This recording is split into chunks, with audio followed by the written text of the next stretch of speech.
আপনার পিছনে যদি বদনামকারী লাগে মুস্কি হেসে আলহামদুলিল্লাহ বলে ফেলেন। তাদেরকে আটকাতে যায়েন না, তাদেরকে বাধা দিয়েন না, তাদেরকে রাস্তা খুলে দেন। কর, আরো কর, বিনা বেতনে পাবলিসিটি কর। হাইপার হইেন না, সাহস থাকলে সামনে আয়, এক বাপের সন্তান হইলে দেখা কর, দরকারই নাই।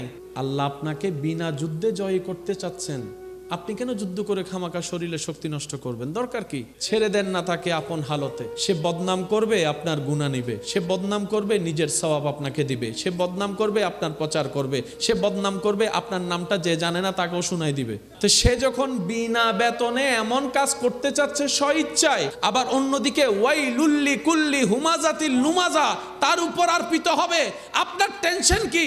আপনার কাজ হচ্ছে রবের উপর ভরসা করে ধৈর্য ধরে বসে থাকা, আর কোনো কাজ নাই। করতে দেন দুশমনকে দুশমনের কাজ, করতে দেন আপনার চাচা জেঠাকে সম্পদ খাওয়ার কাজ, করতে দেন, করতে দেন। একদিন আপনার ধৈর্যটা রবের যদি পছন্দ হয়ে যায়, ইন্নাল্লাহা মা'আস সাবিরিনের নিয়ামত আল্লাহ আপনাকে দান করে দিবেন।